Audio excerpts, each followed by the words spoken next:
pode ser, ou você. Tá bom.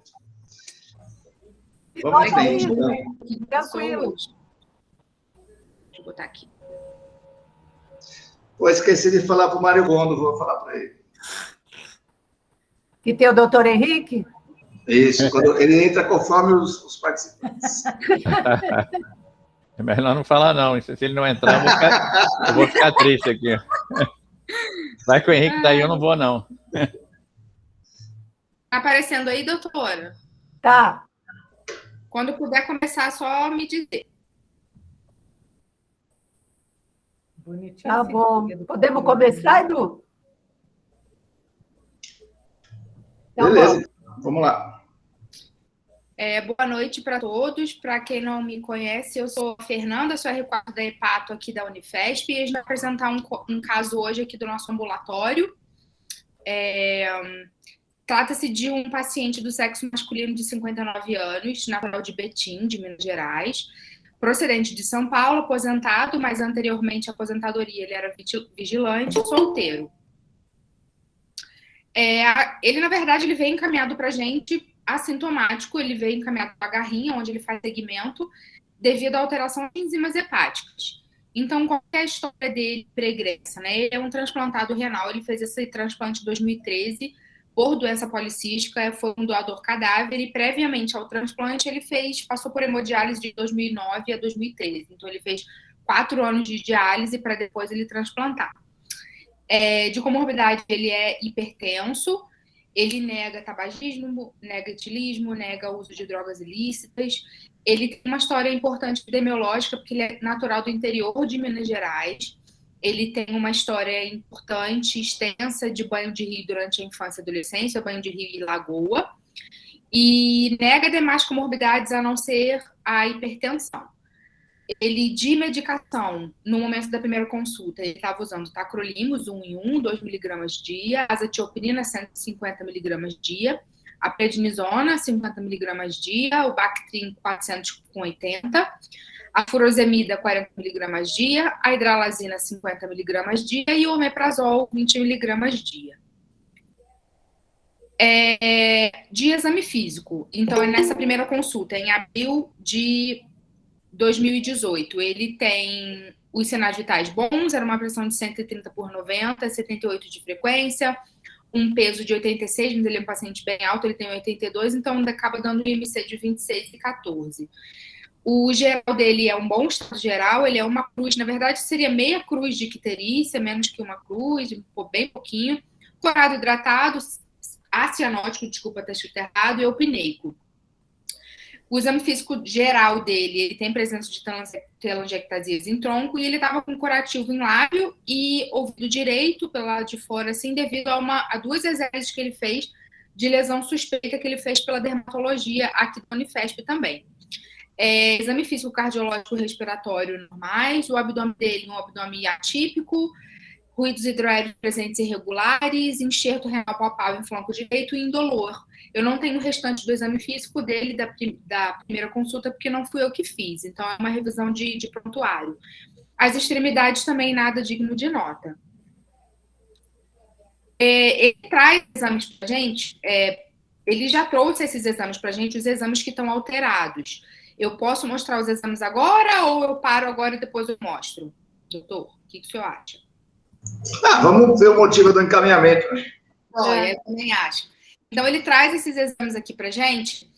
O exame de 3 de janeiro de 2018, ele tem uma ST discretamente elevada, 52 para um normal de 40, uma LT de 32 para um valor normal de 34, uma bilirrubina total de 2,4, uma direto de 0,7, uma fosfatase e a gama-GT estão ambas normais, o RNI de 1, uma albumina de 4, um HB de 14, leucócitos de 3.900, uma plaquetopenia de 78.000, um potássio de 4,2 e uma creatinina já bem alterada de 2,4. E esse ultrassom de abdômen, que ele também fez em janeiro de 2018, mostra um fígado de tomografia habitual, dimensões conservadas, bordas rombas e contornos regulares, ecotextura difusamente heterogênea e uma esplenomegalia com índice esplênico de 1.400. Então, em resumo, Só uma dúvida, posso ter uma dúvida com vocês? Esse Claro. índice esplênico de 1.400, porque mais na frente tem um índice esplênico de 107. Porque o índice esplênico você pode medir multiplicando, não é isso? A longitudinal vezes transverso. Nunca ia dar 1.400. Então eu devo ter... Deve ser 140, talvez? 140, doutor. Tá bom. 140. Porque o normal até 60, né? É até 60. 140, com certeza. Então, o índice esplênico esquece o zero de 140. Então, resumidamente, a gente tem aqui um homem de 59 anos, que ele é, no momento, assintomático, ele vem encaminhado do agarrim. Ele fez um transplante renal há 8 anos atrás da primeira consulta por doença policística. Ele tem uma história prévia de banho de lagoa na infância e adolescência. E o motivo pelo qual ele veio transferido é esse aumento de bilirrubina, um aumento de AST e uma plaquetopenia. Então, aí, quais seriam as hipóteses nesse momento e a conduta? Quais pediriam algum exame? Quais seriam eles? A Isadora está no jogo, pode dar. A Isadora está na reunião. Então, é um paciente que, no exame físico, ele não tem estigmas de hepatopatia crônica, mas na ultrassonografia mostrou algumas características, né, de hepatopatia crônica, acho que falo de bordas rombas, de ecotextura heterogênea, e tem uma esplenomegalia. Tem o diâmetro da veia porta, Fê? Então, não tem, porque ele traz esse exame, é um exame que está só escrito no prontuário, na verdade, não é nosso, entendeu? Mas tem essa esplenomegalia, apesar dele ter essas características de hepatopatia crônica, nos exames laboratoriais a função está preservada, com uma albumina boa, coagulograma também é bom, e a plaquetopenia poderia ser por conta do hiperesplenismo, já que ele tem essa esplenomegalia. Isadora, ele tem Spider. Ele tem Spider? Ele tem telangiectasia síndrome. Então já fala a favor mesmo de uma hepatopatia crônica, com função ainda preservada, e a plaquetopenia poderia ser por conta da esplenomegalia. Considerando que ele tem esse... Agora, as bilirrubinas estão à custa de indireta também, né? É isso mesmo, né, Fê? Isso. Poderia... Não veio trombose de veia porta, mas a gente poderia pensar numa hemólise, apesar, se bem que ele não tem anemia. De qualquer forma, eu prosseguiria a investigação com uma endoscopia digestiva para a gente ver varizes esofágicas. Provavelmente ele tem uma hipertensão portal e esse antecedente de epidemiologia positiva para esquistossomose acho que seria uma boa causa para essa hipertensão portal e, paralelamente, procurar outras possíveis causas para essa cirrose. Sorologias virais. Oi, Isadora. Uma coisa que eu sempre comento lá com os meus alunos é que o hiperesplenismo, muitas vezes associado à circulação colateral, ele eleva a bilirrubina indireta, porque há um aumento da produção de bilirrubina indireta, essa bilirrubina deveria ir para o fígado, e muitas vezes ele junta através colaterais que possam existir, né? Embora aqui não está claro, mas esse ultrassom está bem simples a descrição, né? E essa descrição não é nem de cirrose nem de histosomose, né? Falta aí aquela fibrose periportal que a gente vê, né? Perivesicular, não tem aumento do lobo direito, diminuição do lobo direito, aumento do esquerdo, né? Não fala nenhuma dessas alterações. E uma coisa que me atrapalha muito no ultrassom é esse tal de heterogêneo, né? Quando o cara não sabe descrever direito, ele mete heterogêneo lá e a gente fica com essa bomba na mão para saber o que é heterogêneo, porque desde hepatite crônica até final da cirrose é tudo heterogêneo, né?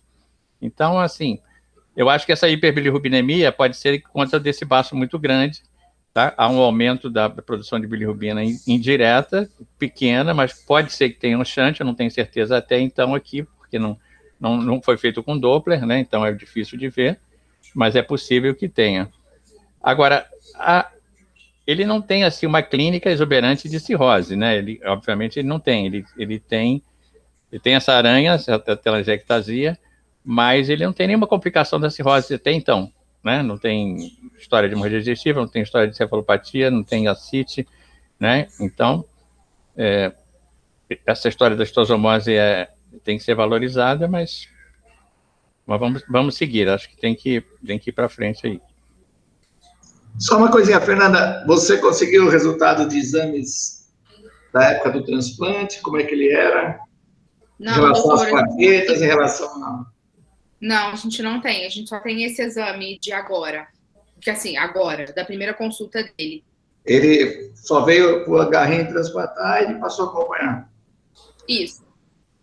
A gente tem também uns pacientes que têm doença policística, né, embora me pareça aqui que era só policística renal, que algumas vezes tem algumas malformações também de espaço-porta, de vias biliares, né, associado à doença policística do fígado, né? A própria fibrose hepática congênita, não numa forma completa, mas uma forma intermediária, que pode ter só alterações ao nível do espaço-porta, né, alterações biliares, mas pode não ser nada disso, pode ser só uma doença renal e sem nada no fígado, né? Só para lembrar que a fibrose hepática congênita pode se associar com a doença policística, né? E pode passar desapercebido. Às vezes tem doente que é diagnosticado de fibrose hepática congênita, que é doença de infância, mas é diagnosticado em adulto, mas às vezes até mais velho.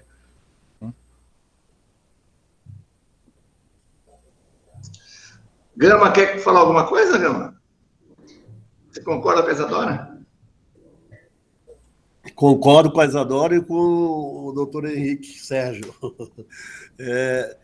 Eu acho que a princípio é isso, um fígado crônico, que não necessariamente cirrótico, com uma hipertensão portal, com esse baço, com hiperesplenismo. Eu acho que as duas condições iniciais para essa hiperbilirrubinemia às custas de bilirrubina indireta fica esse conceito da icterícia por hiperesplenismo, né? Se isso não for isso, não esquecer da possibilidade de dizer assim, será que ele também tem, e não é importante para o caso, mas será que esse paciente também tem Gilbert, né? Essa icterícia, as custas de bilirrubina indireta, pode preencher aquele 7% da população geral que tem Gilbert. Então, acho que as duas vertentes aí são as principais possibilidades. Também não vejo ele como um cirrótico com características clínicas de cirrótico, né?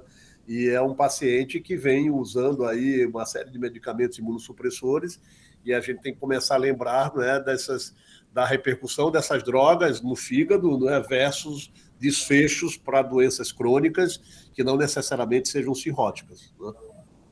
Doutora Carol quer saber se não pode ser hepatite E. Eu acho que é sempre uma possibilidade, um diagnóstico difícil da gente fazer, né? Existe descrição de hepatite E nos pacientes imunossuprimidos, no grupo de transplantados renais é um deles. A gente fez uma tese um tempo atrás, né, com o Tiago, aquele pós-graduando lá de Minas, e ele avaliou hepatite E em transplantados renais, e ele encontrou lá 10% dos pacientes que tinham hepatite E, tinham sorologia positiva, que é um número um pouco maior do que a população geral, porque qualquer grupo que você faz encontra sorologia positiva aí em 5% dos pacientes. Mas a gente encontrou alguns casos com HEV-RNA positivo. E não eram pacientes que tinham, os casos que ele encontrou, não tinham uma hepatopatia crônica, assim, evidente. Um vaso grande, né? Não tinham. Eram pacientes que foram encaminhados, transplantados renais, que a gente fez tanto a sorologia quanto o HEV-RNA, encontramos e não conseguimos associar com nenhuma hepatopatia, assim, clinicamente manifesta. Eles não eram biopsiados, então não sei se tinha alguma alteração histológica. Mas é possível, só que é um diagnóstico difícil de fazer, né? Ninguém está fazendo HIV-RNA, a gente não acha em lugar nenhum. Então... lembrar que esses doentes que vêm com transaminase, esse não veio só com transaminase alterada, né? Por isso que eu também não parei muito na transaminase. Ele já veio com uma esplenomegalia, com hiperesplenismo, etc., né? Mas transaminase elevada é vírus, né? Gordura pra caramba, a gente vê isso agora muito, esteatose, drogas, acho que o paciente usa, e acho que ele usa e não fala, né? Que também é muita causa de... E aí as outras causas de hepatopatia crônica, que com certeza foram investigadas mais na frente. Acho que não. O Carol está perguntando da parte vascular, a gente não tem descrição da porta pelo ultrassom, esse inicial. Que esse ultrassom não é nosso, então é uma descrição de prontuário. Eu não tenho o ultrassom inteiro, completo. Entendi. Eu tô levantando... Boa noite, todo mundo aí. Só levantando algumas... Hepatite E é muito difícil, né, doutora Lúcia? Eu acho que a gente só pensa e fica pensando, porque a gente não consegue chegar a conclusão nenhuma. Vira diagnóstico diferencial de transaminase pós-transplantes, que a gente não dá uma causa rápida para ela. E pelo transplante, pelo uso de imunossupressor, se tem alguma coisa de trombose de grande ou de pequena vasculatura, mas a gente ainda não sabe, né, Fê?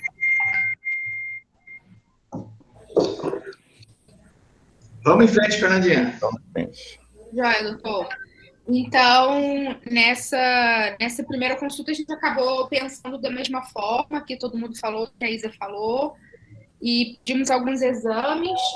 O primeiro deles que eu vou colocar aqui foi uma endoscopia digestiva, que mostra que realmente o paciente tem uma hipertensão porta, ele tem 3 cordões varicosos, um de médio, 2 de fino, azulados tortuosos, tem sinais da cor vermelha. Eu acho que não tem varizes de estômago, não, só uma gastrite eritematosa moderada de antro, mas ele já tem 3 cordões varicosos. Nós pedimos alguns exames para ele, que ele acabou fazendo mais para frente. Ele realmente mostra um aumento de transaminases. Aí a gente vê um ST de 60, um LT de 46. A bilirrubina diminuiu um pouquinho, mas ainda é direta. A fosfatase alcalina provavelmente não tinha nesse momento, que foi solicitado, mas não foi realizado. Mas tem uma gama-GT aumentada de 272, um RNI de 1,23, uma albumina boa, hemoglobina de 12, uma leucopenia, uma plaquetopenia que continua, uma creatinina que ele já tem alteração de expulsão renal, mas deu uma diminuída. As sorologias negativas, tanto para vírus B quanto para vírus C, HIV a gente também pediu. Ele tem um ferro um pouquinho baixo de 120, uma ferritina de 390, uma transferrina de 272, FAN também não reagente, assim como o AMA e antimusculo liso e anti-LKM1. A IgG é um pouquinho aumentada, de 1987. O IgM normal é um pouquinho aumentada também, desculpa. O anti-ENA também negativo. Eu acho que é rolar, SSASB. PANCA e o CIANCA negativo. E o fibroscan com 45 quilopascais. Ele faz também... Aí complicou, né? Esse fibroscan complicou um pouquinho, não? Complicou. E a gente traz também aqui, doutor, o resultado daquelas biópsias que ele fez, lembrando que ele tinha um curativo em ouvido direito e lábio, que ele tinha feito umas hélices de uma lesão suspeita pela dermatologia, e ambas as peças vieram com diagnóstico de carcinoma espinocelular bem diferenciado.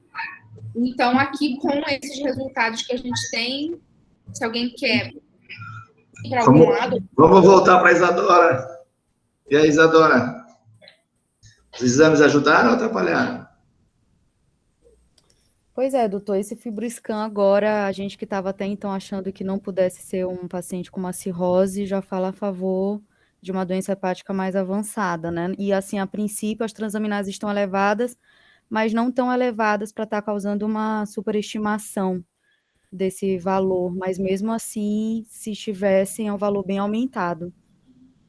Esse aumento de IgG poderia, então, ser por conta dessa cirrose, da doença hepática mais avançada mesmo.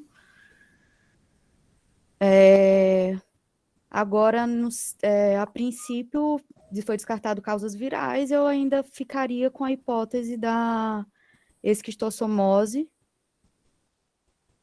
Eu ainda ficaria com essa hipótese. E essa hipótese do professor Henrique de fibrose hepática congênita fica boa com esse fibroscan? Esquistossomose, né? É verdade. A gente, quando não tinha fibroscan, a gente ia continuar essa discussão e continuou achando que esse paciente não tinha cirrose, né? Agora, o FibroScan trouxe um valor de 45 num paciente que não tem transaminase alta, aparentemente não tem congestão, né? Pelo menos congestão macroscópica, não tem colestase importante, né? Não tem fatores que poderiam, ferro em excesso, fatores que poderiam modificar o resultado do FibroScan, né? Mas eu continuo achando que a gente não tem... eu talvez tivesse mais facilidade, eu repetiria por outro método, entendeu? Tentaria fazer uma elastografia por ressonância. É um refinamento, quer dizer, não ia atrapalhar nada, podemos progredir aí a discussão do caso, mas é só para lembrar que, num caso de dúvida, onde não está batendo, né, até porque o FibroScan com valores maiores está associado geralmente às complicações da cirrose, né? Quando você pega os doentes mais avançados, com doença mais avançada, que você encontra FibroScan, valores de FibroScan mais elevado, né? Ele está num valor assim muito... Ô, Henrique, Oi. eu não vi trabalhos sobre isso, mas eu lembro na ocasião que o Betinho estava fazendo uns fibroscans de esquistossomótico, no nosso ambulatório lá de esquistossomose, e ele comentava que a fibrose da esquistossomose dá elastografias muito altas. Eu não sei se isso acabou se confirmando ou se foi um achado inicial lá, mas, de repente, podia ser só por conta de ser uma fibrose da esquistossomose. Eu participei de uma banca, até foi o Parisi que orientou uma colega lá de Alagoas, qual é o nome dela? Fez uma tese... Tojal. Isso, ela estudou exatamente FibroScan na esquistossomose, e ela encontrou valores assim de 14, 15 de mediana. Um ou outro doente fugia entendeu? Estava fora totalmente do esperado, né? Assim como todas as causas de hipertensão porta não cirrótica, eles têm valores, assim, geralmente abaixo de 15, tanto que eles valorizam esse número 15, não sei de onde tiraram, mas valorizam na hipertensão porta não cirrótica, né? E aí a gente tem algumas coisas que a gente pode fazer para ver se essa paciente tem cirrose mesmo ou não, né? Por exemplo, a hipertensão porta cirrótica, ela é uma hipertensão porta sinusoidal, né? A hipertensão porta, em geral, não cirrótica, ela é pré-sinusoidal, algumas vezes um pouquinho sinusoidal também, quando há lesão da parede do sinusoide, mas, em geral, ela se comporta muito mais como uma hipertensão porta pré-sinusoidal. Então, o estudo hemodinâmico seria uma maneira, né?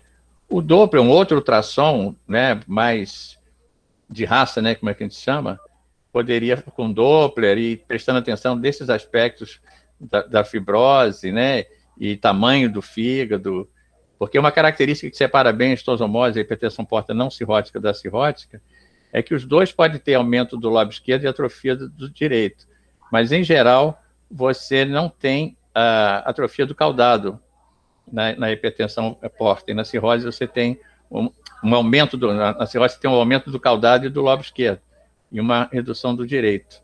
E na hipertensão porta não cirrótica, o caudado, e na esquistossomose, o caudado não se modifica. E a biópsia do fígado, né, que ela é importante, e hoje até na definição de doenças vasculares, de uma maneira geral, né, a esquistossomose é o melhor modelo. Uma vez eu conversando com o Valar, ele falou, poxa, vocês têm o melhor modelo de uma venopatia obliterativa portal, que é a esquistossomose. Vocês têm a causa, você tem o antígeno esquistossomótico, que inflama a parede do vaso, que esclerose a parede do vaso, né, que provoca a hipertensão porta pré-sinusoidal, que leva a um aumento do fluxo arterial, que leva a uma alteração da perfusão do fígado, umas áreas maiores, outras menores, acaba fazendo uma hiperplasia nodular regenerativa. Você tem o modelo todo, né, e as venopatias, muitas são idiopáticas, né, e a esquistossomose é um modelo, assim, bem claro. E hoje, na definição de doença vascular porto-sinusoidal, eles incluem a biópsia como obrigatória, e a gente até não fica muito animado de biopsiar, mas vou biopsiar e vou fazer o que depois? Né? Essa conversa não vai mudar muita coisa, né? Para confirmar o diagnóstico e a gente conhecer mais dessa doença, né? E ela tem, na história tem um fator que pode estar, além da esquistossomose, um fator que poderia levar a hipertensão porta pré-sinusoidal, ou até mesmo sinusoidal, que é o uso da azatioprina prolongada, né? Então, essa é uma coisa... Você já biopsiaria agora ou você preferiria uma ressonância multiparamétrica para ter ideia mais... Você vai acabar numa biópsia mesmo, né? Eu acho que vai acabar na biópsia, mas um ultrassom com Doppler, pelo menos, eu faria. Porque quando você encontra, por exemplo, uma trombose da veia porta, toda trombose da porta tem alterações secundárias vasculares dentro do fígado. Aí você já não pode mais fazer o diagnóstico de doença porta-sinusoidal. Você tem que fazer antes da trombose. E a trombose, às vezes, vem como consequência da doença porta-sinusoidal. Quer dizer, o cara faz uma lesão, uma venopatia obliterativa e estase venosa, trombose portal.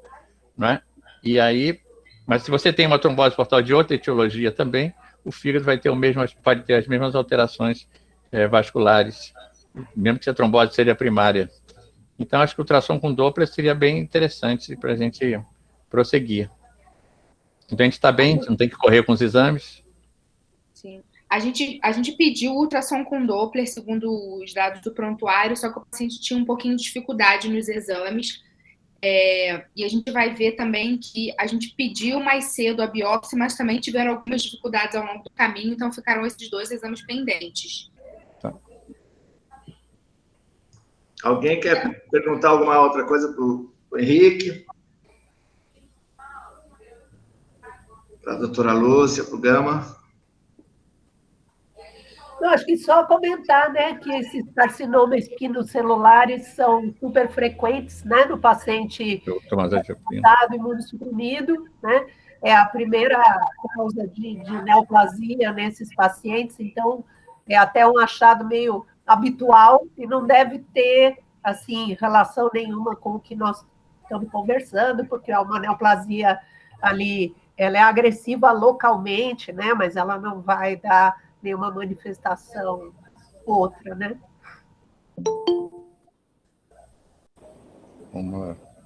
Acho que ficou dependente só fazer o perfil lipídico do paciente, né? O doutor até tinha falado de NASH, a gente acha que não, assim, tem que investigar outras causas, até concordo que vai acabar indo para biópsia, mas vale a pena investigar, ver o perfil lipídico do paciente.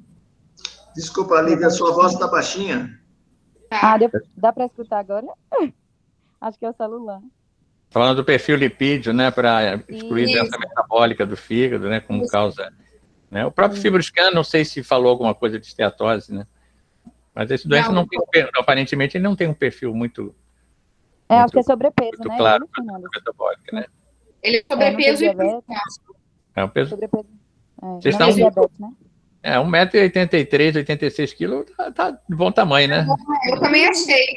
Um pouquinho. Não vamos ser tão exigentes assim, né? Acho que não vai justificar, mas só para pesquisar. Não, tem que ter, eu acho que tem que ter. O espidograma ajuda, né? E como prosseguiu o caso, Fernandinha? Oi, doutor, picou. Como prosseguiu? Vamos em frente. Então, na verdade, a gente acabou suspendendo a azatioprina por conta até desse carcinoma que a gente achou aqui nele. Foram 2 carcinomas espinocelulares e por conta também dos achados de laboratório. E, na verdade, a gente pediu um outro exame, ele veio com esse exame e a gente suspendeu a asa nessa oportunidade. E como eu já havia mencionado anteriormente, a gente tinha pedido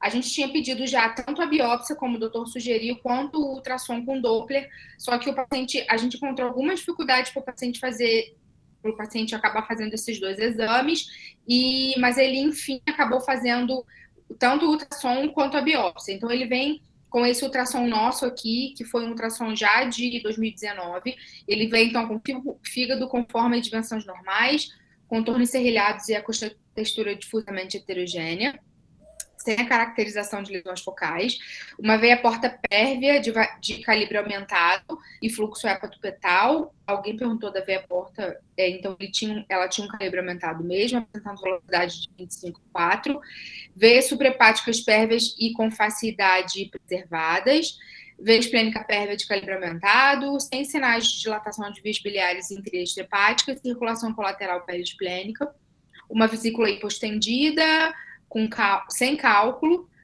um pâncreas normal, um baço aumentado, com índice esplênico de 107 e sem líquido livre na cavidade, sem ascite. Então, a opinião final desse ultrassom foi uma hepatopatia parenquimatosa crônica com sinais de hipertensão portal. Então, novamente, não tem achados assim característicos, embora a gente...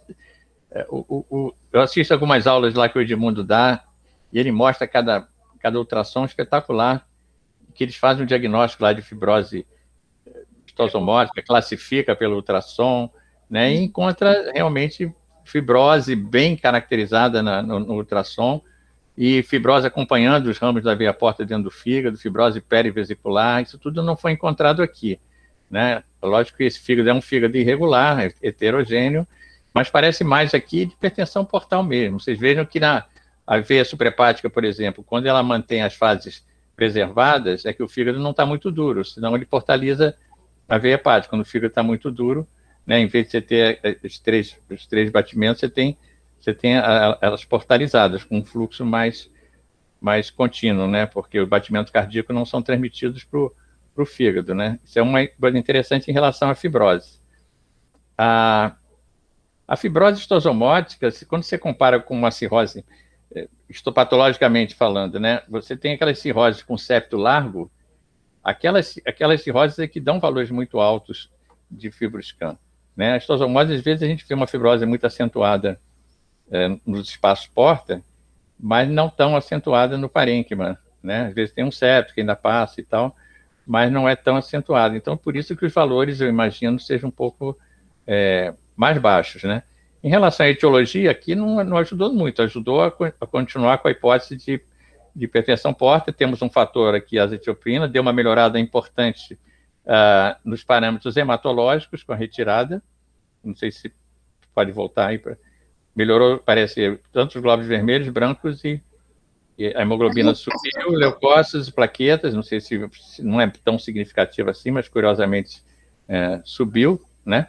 Na verdade, doutor, esse exame ele veio nessa consulta. Foi suspenso agora, né? Agora, isso. Foi suspenso nessa hora. E vocês valorizam essa sorologia negativa também, né, para histosomose? Cadê o doutor Edmundo? Ele sempre fala disso também. Mas quando ela é negativa, ela ajuda, né? Ajuda, exatamente. Quando ela é positiva, que fica aquela história que pode ser, pode não ser, especificidade ruim, mas quando ela é negativa, ajuda. E outra coisa, esse paciente tem 59 anos, né? Ele foi transplantado em 2013, né? Isso. 7 anos atrás, ele tinha 52 anos. Será que já não tinha, se fosse histosomose hepatosplênica, será que já não tinha baço grande? Será que, entendeu? Já teriam notado, provavelmente, isso, né? Imagina. Uhum. Já teria se manifestado antes na história da doença também, né? Então, acho que assim, vamos ver o que acontece com a retirada da azetioprina aí. Joia. Então, aqui a gente vai chamar o Caio para falar um pouquinho da biópsia. Você consegue botar? Eu tenho que tirar, né, Caio? Boa noite, Caio. Boa noite.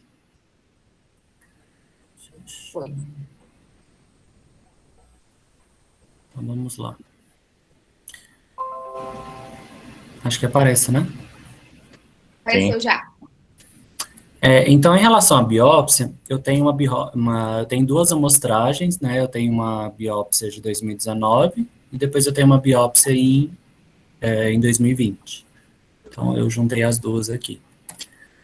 Então, essa biópsia de agosto de 2019, ela é um pouquinho prejudicada porque a amostragem é muito pequena, né? A gente tem até o tamanho da biópsia de 0,6 centímetros, então a amostragem bem limitada. Em relação à representação portal, eu encontro só 4 espaços porta. E aqui, pelas colorações especiais, eu já consigo observar o que chama atenção é a presença da fibrose, né? Então, eu consigo identificar que tem essa fibrose portal, né? E aqui mesmo na reticulina, já dá a impressão até mesmo de emissão de um septo um pouco mais fino, mas não aquela septação completa, né? Uma septação incompleta. Não tem um aspecto cirrótico, né? A gente só vê essa expansão fibrótica portal, Em relação às características, olhando o espaço porta no próprio HE, chama atenção mesmo essa intensa fibrose, essa esclerose portal. Olhando o componente venoso, né, da vênula aqui, a gente vê que ela está intacta, não consigo identificar nenhum processo inflamatório aqui portal, muito menos o processo inflamatório granulomatoso, né, para a gente pensar, por exemplo, em um ovo de esquistossoma, etc. Então, a gente não consegue identificar aqui, tá? Em relação à parte do parênquima, nessa primeira amostragem, não me chamou a atenção nada, tá? O que chama mais atenção mesmo é essa fibrose portal, tá? Então, essa foi a primeira amostragem. Então, ela foi um pouco mais limitada. Em segundo momento, foi feita uma outra biópsia, né, em março, com uma amostragem, né, parenquimatosa bem melhor, e a gente consegue identificar que já tem uma mudança, né, a gente consegue observar uma característica melhor nessa amostragem do que a anterior, tá? Então, analisando e comparando a anterior, a gente já vê, né, a presença daquela fibrose portal continua, né, a gente vê que ela é um pouco mais espessa, dando a impressão de querer mesmo formar septos, mas não um aspecto cirrótico, né, a gente não vê nódulo aqui. E o que chama atenção é que em algumas áreas, né, só retornar aqui, além dessa fibrose portal, a gente consegue identificar que tem uma fibrose também mais em zona 3, né, a gente vê aquela fibrose perisinusoidal. Então, continuando, a gente vê algumas áreas que demonstram uma característica bem importante aqui, que a gente consegue identificar na própria reticulina, né. Não sei se vocês vão conseguir observar, a gente vê essa área que ela tem um aspecto um pouquinho mais nodular, né? Ela dá uma falsa impressão de que está formando um nódulo, né? Do mesmo jeito aqui. E até mesmo quando a gente olha a periferia desse nódulo, né, entre aspas, esse nódulo, né, dessa regeneração nodular hepatocitária, a gente vê que esses hepatócitos até, a gente pode considerar até da periferia, eles têm um aspecto um pouco mais até atrófico, né, mostrando essa intensa regeneração hepatocitária que a gente consegue identificar, né, com predomínio nessa zona 3. Então, olhando mais de perto, então a gente vê essa regeneração nodular hepatocitária, e aqui olhando no maior aumento, a gente vê a trama da reticulina, que normalmente ela define a trabécula hepática. Aqui a gente perde isso, mostrando que está tendo um processo mesmo regenerativo. Olhando o HE ele está um pouco descorado, não consegui recorar a tempo. A gente vê aquela fibrose portal, que a gente já tinha visto na biópsia anterior. Tem um pouquinho de reação ductular, que não está acompanhada por uma inflamação importante aqui. Então, é achado a mais. E em relação ao parênquima, né, a gente vê pouca alteração, tirando esse aspecto de regeneração. Né? O que eu observo além dessa regeneração hepatocitária, eu vejo que tem áreas focais em zona 3 que exibem um pouco de dilatação sinusoidal. Tá? Então, a gente vê essa dilatação sinusoidal. Então, em relação a diagnóstico, a gente liberou como uma fibrose portal e perisinusoidal associada à regeneração hepatocitária e dilatação sinusoidal. Isso gera investigação, então, para esclerose hepatoportal. O Caio, você acha que tem ali uma área que sugere hiperplasia nodular regenerativa ali, quando você estava falando desses... Não chega a formar um nódulo, né, que na verdade é tecido, não é tecido fibroso, né? Isso. Mas que tem um esboço de regeneração. Conformidade, de regeneração nodular, né? Isso. Porque parece que você hoje chamar de doença vascular pós-sinusoidal, porque essa entidade, né, que foi descrita mais por causa da hipertensão portal, né, cada um chamava de um jeito, né? Um chamava de hipertensão portal idiopática, outro de esclerose hepatoportal, outro de venopatia obliterativa portal, outro de hiperplasia nodular regenerativa, outro de cirrose septal incompleta, e aí eles resolveram dar nome às coisas. De vez em quando a medicina tem isso, né? Vamos dar um nome só para tudo. Só que o nome só para tudo também, às vezes, não preenche tudo que você deseja. Tinha um problema muito sério, é que tinha muitos doentes que tinham essas alterações vasculares, ou seja, tinham esclerose portal, tinha, às vezes, dilatação sinusoidal e não tinham hipertensão porta. Então, isso era uma falha, e a doença chamava hipertensão porta, todas elas na descrição tinham esse nome, hipertensão porta não cirrótica, hipertensão porta idiopática. Então, esse nome, doença vascular porto-sinusoidal, ele é um nome bacana, só que ele inclui também algumas coisas que a gente tem que afastar. Por isso é que ele é confusa. Por exemplo, a cirrose é uma doença vascular porto-sinusoidal? É claro que é. É doença vascular, ela comete a porta e comete os sinusoides, não é? Mas ela não entra na definição. A burticária é uma doença sinusoidal, acaba sendo, porque você tem congestão sinusoidal, etc. e tal. Também não entra na definição. Então, eu separei porque isso é um pouco confuso, né? Esse termo doença vascular, ele veio ajudar nesse sentido. É uma hipertensão porta, não cirrótica, em que você encontra na biópsia, tem que ser uma biópsia grande, com 20 milímetros de mercúrio na definição dele, 20 milímetros, tá? E porque as alterações são pontuais. Você veja, ali tem dilatação sinusoidal numa área, mas não tem na outra. Tem mais esclerose portal numa área e não tem na outra. A primeira biópsia a gente não via quase nada. A segunda biópsia, você conseguiu ter uma amostragem melhor para poder sugerir mais. E ele mesmo fala, o grupo que se reuniu para definir essa doença, que é um problema sério a questão da biópsia, porque são doentes com doença fibrosante. Todo mundo sabe que a gente biopsia o doente com estosomose, não sai nada.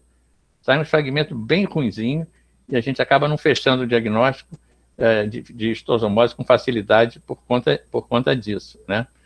Eu vou só mostrar uns 3 slidezinhos. Doutor, o senhor quer que eu termine o caso só para mostrar aquele exame e depois o senhor... Quero, melhor. Quero. Tá. É só, eu acho que 1 ou 2 slides.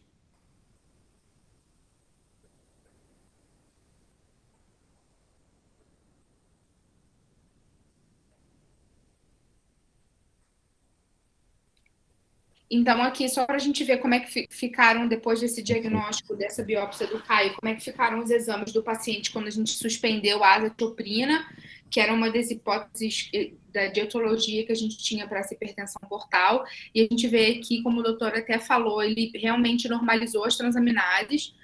Essa gama-GT continuou tocada, mas a fosfatase alcalina, algum fator confundidor pode ter acontecido aqui, mas a fosfatase alcalina normalizou. Até a plaqueta até aumentou um pouco, até a hemoglobina continua estável, mas as plaquetas aumentaram um pouquinho e ele continuou com essa disfunção renal aqui. Enfim, que ele já vem desde lá da primeira consulta da gente, que ele já veio com uma creatinina alta. Então, a gente consegue ver aqui já uma melhora dessas transaminases e da fosfatase alcalina, principalmente, e não mexendo na função hepática, né? Ele não tem RNI alargado, não tem albumina baixa, só aquela bilirrubina que era um pouquinho aumentada que também normalizou. Então, o do caso era basicamente isso, e agora eu vou passar a palavra para o doutor Henrique, para ele continuar falando do... Deixa eu só... É a tela inteira, né? Apresentar a tela inteira, é isso? Isso. Deixa eu sair da minha, eu acho que... tá. Fernandinha, essa fotinha do Gama, hein?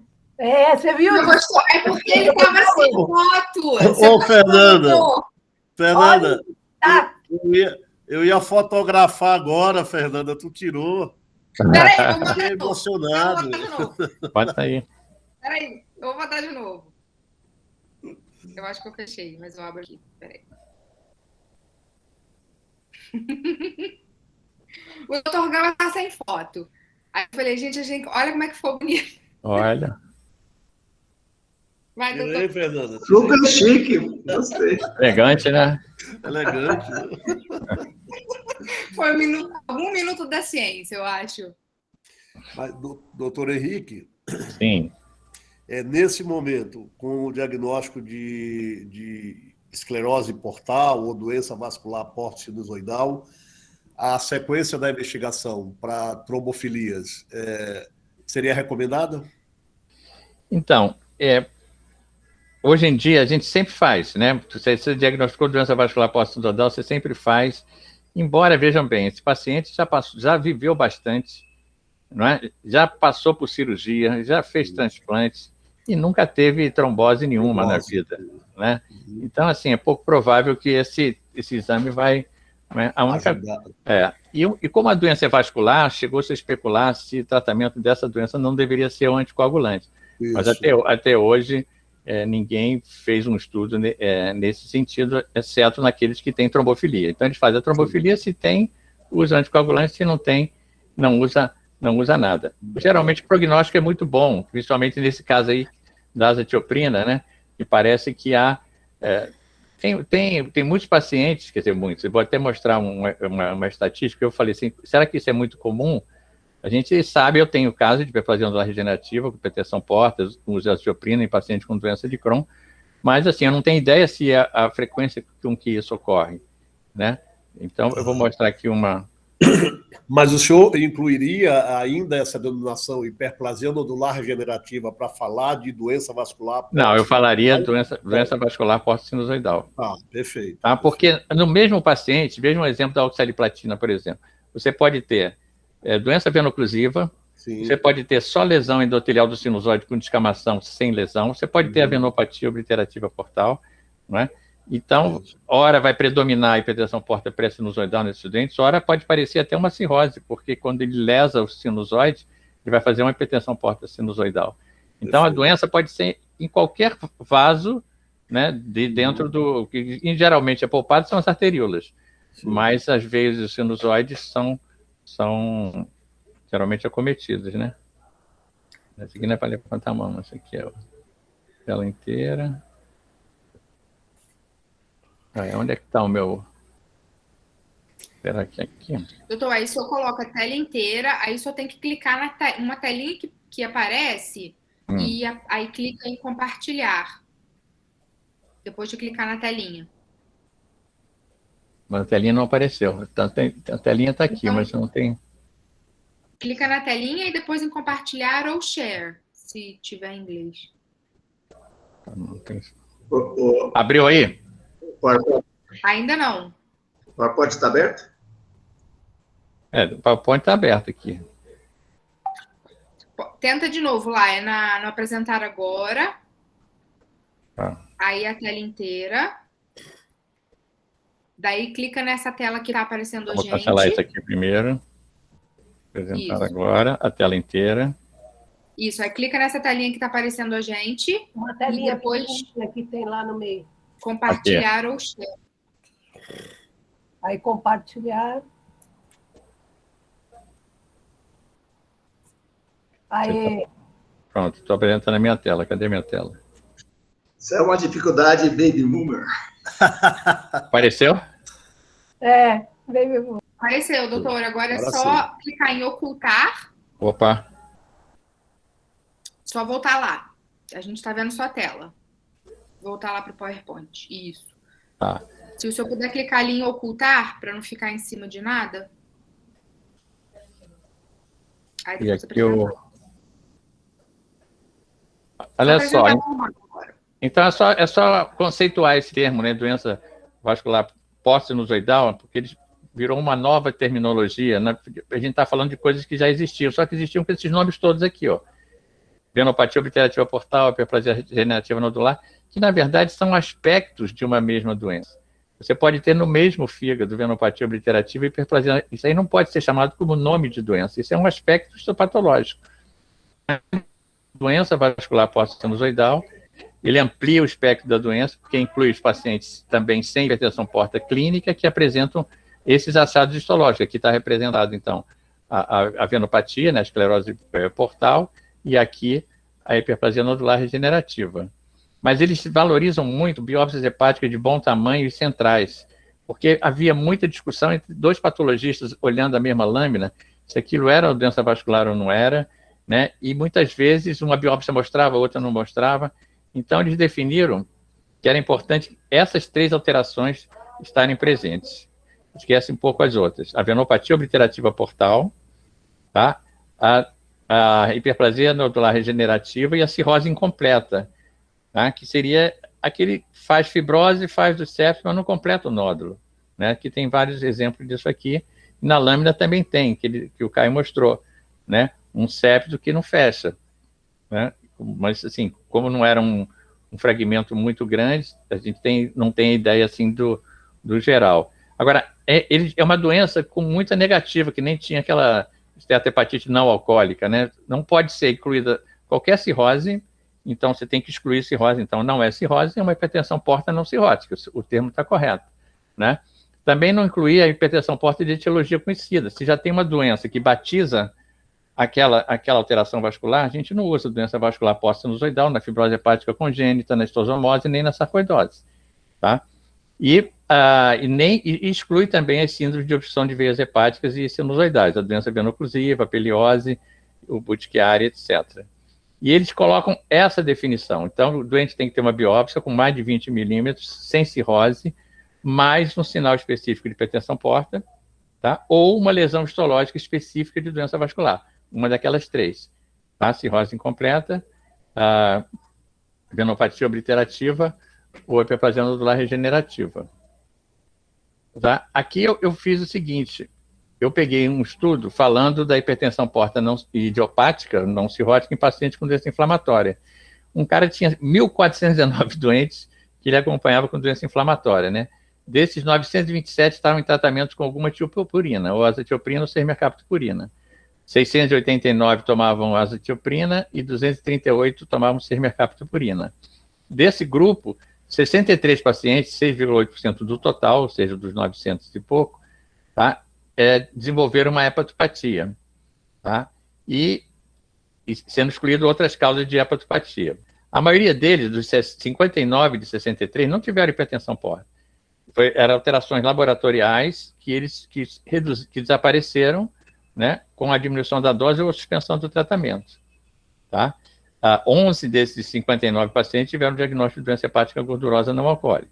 Só 4 desses 900 e tantos que tomavam azatioprina ou sermercaptopurina que desenvolveram hipertensão portal, né? Mas vejam que desses 4 doentes, a biópsia não ajudou no diagnóstico. Quando eles pegam lá o diagnóstico, só um doente tinha doença vascular hepática. Os outros, a biópsia era normal, ou tinha esteatose, ou foi dado como lesões inespecíficas do espaço porta. Ou seja, o diagnóstico não é fácil. O diagnóstico não é fácil. Por isso é que eles falam numa biópsia grande, de 20 milímetros, para poder ter muitos espaços porta para você poder analisar, né? Isso aqui é esse complicado metabolismo da azatioprina, né? Que eles acreditam que os pacientes, alguns pacientes têm alguns erros de metabolismo que produzem demais esse metabólito 6-MMP, né, por uma hiperativação dessa enzima TPMT, né, e esse doente levaria, então, esse doente teria uma hepatotoxicidade, seria um polimorfismo que favoreceria a hepatotoxicidade. Também eles acham que ao longo do tempo, né, quando você usa doses elevadas de azatioprina, você teria um esgotamento do glutátium da célula, principalmente da célula endotelial, e você teria, então, a lesão endotelial provocada pela azatioprina. Essa é um mecanismo que eles acham que pode estar acontecendo nesses pacientes. De uma maneira geral, há uma melhora quando você retira a droga, tá, ou estaciona. Aqui, só para lembrar outras condições que são muito importantes, né, que a gente deve entrar no diagnóstico diferencial, né? Alguns deles eu já tenho casos acumulados, que é uma entidade que eu gosto bastante de estudar.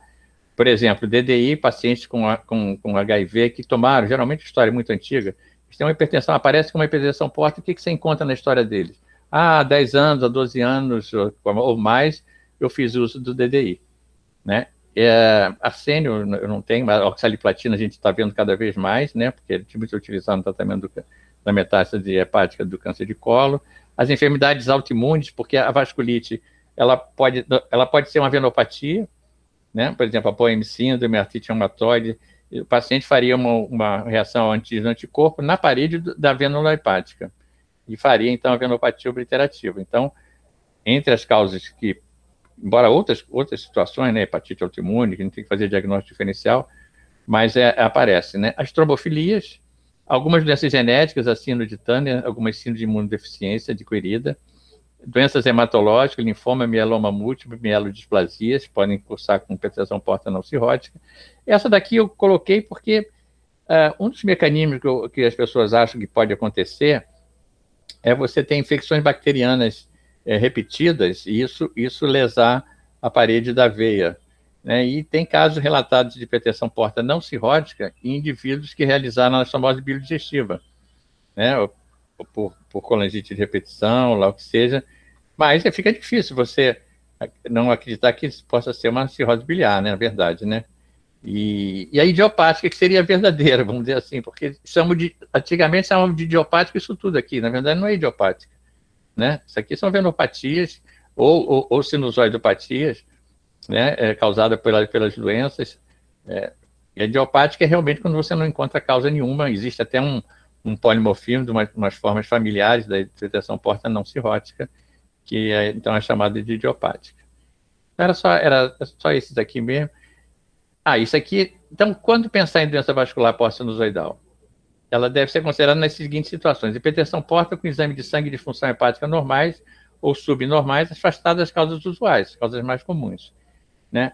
Olha só o segundo, que me desconcertou. A hipertensão porta com baixa rigidez hepática na elastografia em geral, menor que 10 kPa. Isso a gente vê e está cada vez saindo mais estudos falando disso. A hipertensão porta não cirrótica tem baixa rigidez hepática na elastografia.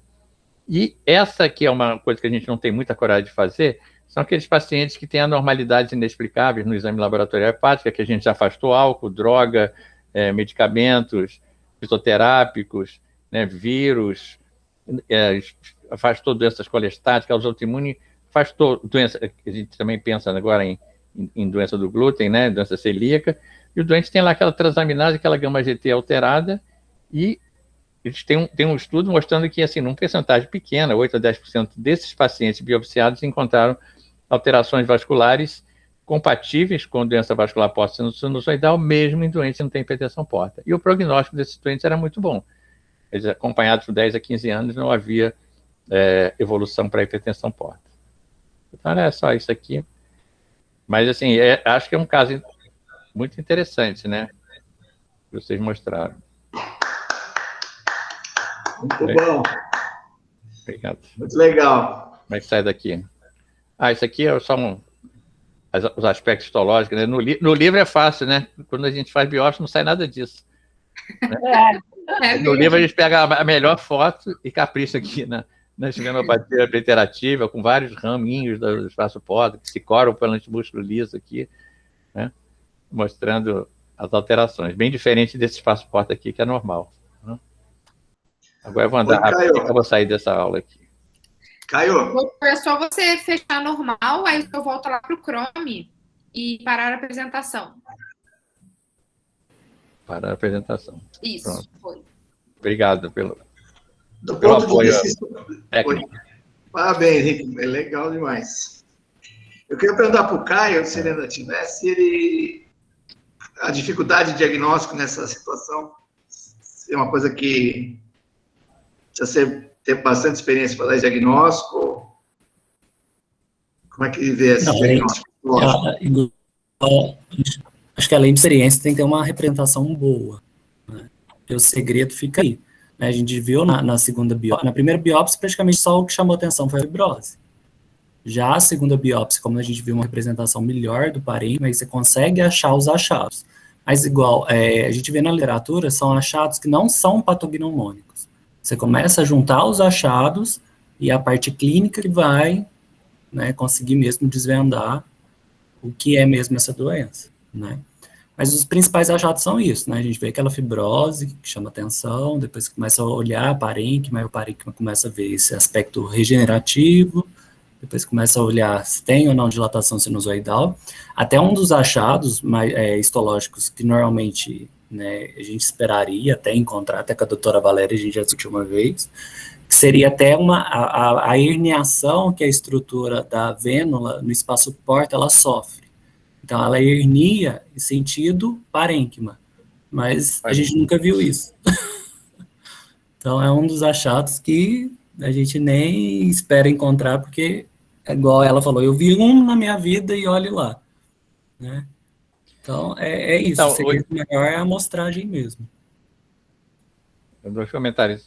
Uma coisa que a gente vê, poucos desses pacientes evoluem para uma cirrose clínica, né? Como a gente vê também, eventualmente, na histosomose, uma cirrotização da histosomose, né? Quer dizer, que mecanismo seria esse, de que maneira que esses pacientes, né? Algumas coisas é até fácil de explicar, porque, fácil não, mas é uma hipótese, né? Se você tem uma dificuldade muito grande de entrada de sangue pelo espaço porta, você tem uma compensação pela artéria hepática. E esses sinusoides ficam sobrecarregados. Então, essa dilatação sinusoidal, em parte, pode ser por lesão, em parte, pode ser por sobrefluxo. Você com hipertensão, aí você passa a ter uma hipertensão sinusoidal por hiperfluxo, tá? E ascite. Aí você pode ter ascite, não é? E essa reorganização também do parênquima também, com alterações certamente perfusionais também, que poderia ser um mecanismo de progressão. A verdade é que a literatura fala que 5 ou 10% desses pacientes podem evoluir para cirrose ou para necessidade de transplante, vamos dizer assim, né? Insuficiência hepática e tudo, né? E às vezes transplantam e não encontram cirrose, encontram hiperplasia nodular regenerativa. Mas ele desenvolve, talvez pela história do sangramento, né? Como na histosomose a gente admite que o indivíduo faz isquemia centrolobular, aí faz uma fibrose em volta da centrolobular, e transforma a fibrose portal em fibrose pericinusoidal e sinusoidal, seria um mecanismo de progressão da doença. Isso é a segunda coisa que é uma sugestão para os patologistas, que eles poderiam se unir, né, talvez até através da SBH, e a gente fazer um levantamento desses casos com biópsia. E sem biópsia a gente vai ficar chovendo, né, no molhado. Ter os casos com uma representação, porque a biópsia faz parte da definição da história, né? Então, se a gente não tem a biópsia, a gente vai ficar com um diagnóstico provável, hipertensão porta, não cirrótica, associado a POEM síndrome, a metaplasia mieloide, isso a gente vai ver. A verdade é que a gente não fica animado de fazer a biópsia, né, por causa da dificuldade de obter o fragmento, né, porque os achados não são uniformes dentro do fígado, e terceiro, que a gente modifica muito pouco a conduta, né. No caso, a gente já tinha vocês já tinham tirado, antes de fazer a biópsia, a azatioprina. E o efeito já... Então, assim, a biópsia foi interessante para a gente entender, nós estamos na universidade, se a gente não entende, aí mesmo que a gente não vai explicar para ninguém. Então, às vezes, a gente tem que caminhar mais para entender o que está se passando e explicar para o próprio paciente, né, o que é essa doença, etc., né? Mas a verdade é que, muitas vezes, eu mesmo, na minha prática clínica, refugo da biópsia. É o caso da esteatohepatite, né? As perguntas, discussões de congresso. Você biopsia ou não biopsia? Mais ou menos. Pouco, sim, às vezes sim. O estudante é muito simpático, sim, coitado. Né? A maioria diz que não quer fazer.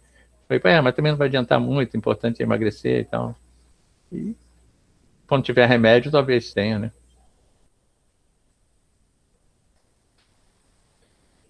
Doutora Nilma, gostou do comentário? Como uma estudiosa da doença gordurosa. Você biopsia ou não biopsia? Tá sem áudio, doutora. Oi. Não é todo caso que a gente biopsia, né? Eu acho que o FibroScan veio para ajudar a gente a direcionar algumas situações. Mas, assim, a gente ainda sente que é necessário a biópsia para você começar a fazer uma pioglitazona ou para você fazer uma vitamina E, né? Mas se você for ter só medidas de perda de peso, mudanças de hábito, você não tem por que pensar numa biópsia. Então, depende muito da idade do paciente, dos fatores que você tem associado a essa esteatose. Verdade. Eu acho que quando tiver um tratamento, desses tratamentos que estão estudando aí, tem 33 medicamentos sendo estudados, né? Eu acho que a biópsia vai ser mandatória, né? Vai ser bom até para fidelizar o paciente, né? Eu nunca vi doente para largar a gente tanto que nesse de esteatose, né? O cara vai no consultório, você manda o cara emagrecer, parar de beber, não é isso? Fazer exercício, que não quer nenhuma das três, ainda cobra a consulta, aí o cara não volta. É uma doença difícil mesmo. Deixa eu aproveitar o Gama. Nós temos quantos casos que você organizou com a Maria Fernanda? E todos têm biópsia?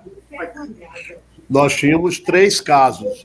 Um deles, né, aliás, todos os três casos eram de transplante renal e em uso de azatioprina. Eu acho que num paciente como esse, a biópsia faz muita diferença, exatamente para você definir se é uma hipertensão portal sem cirrose. Sim. Porque sem a biópsia fica difícil você concluir, olha, ele tem cirrose ou ele não tem cirrose, até porque o fibroscan estava super alto. A elastografia não ajudou nem um pouco nesse caso. Não, então o que vai ajudar a você para pensar é a biópsia, né? Aliás, eu acho, desculpa, Gama, interromper. Eu acho que nós devíamos repetir, Fernandinha, se você ainda tiver aí com acesso a gastrofolha, alguma coisa, deixa um recado lá ou no PEP para a gente repetir esse fibroscan, porque foi o ponto distoante da discussão, né? O resto tudo eu acho que caminhou para um diagnóstico bem legal. Doutora, inclusive a biópsia, apesar de pequena, deu muita informação, mostrou a cirrose, né? Então, foi ótimo. Precisamos repetir. Então, tem um fibroscan de 1º de setembro de 2020 que eu esqueci de colocar, que estava dando 17,8 quilos pascais. Então, eu acho que aquele primeiro... Já melhorou. Melhorou. Faz um terceiro. Vamos fazer. O índice esplênico já curou também? Não, algumas doenças... Interessante também é você ver ao longo do tempo se o fibroscan melhora, né? Mas daí tem que ver se é 45 ou se é o 17, né? Porque tem alguma coisa errada aí, um ou outro, né? Porque se você tirou uma medicação, melhorou a transaminase, né? E o doente tiver uma evolução boa, né? É interessante ver se... Porque muitas doenças, o doente é o controle dele mesmo. A gente não tem muito cutoff, muita história para contar. Porque são doenças raras, né? Então ele vai ser, ao longo do tempo, o controle dele mesmo, né? Mas deve demorar para também essa fibrose. Ou esse demora. Eu acho que em 2 anos, um ano você faz, só que é muito fácil fazer, né? Então, faz com 1 ano e depois, sem muita expectativa, e depois com 2 anos, né? Interessante. Tudo legal. Super obrigado, Henrique. Alguém quer mais fazer pergunta para o Henrique? Gama, que também gosta dessa doença. Nesses pacientes, doutor Henrique, o senhor incluiria rotineiramente a pesquisa de doença celíaca? Quando você tem uma hipertensão portal não cirrótica, que não tem, obviamente... eu acho até que quando tem alguma possibilidade diagnóstica, como na azatioprina, enfim, colocaria isso numa rotina de investigação? Sim. Essa semana...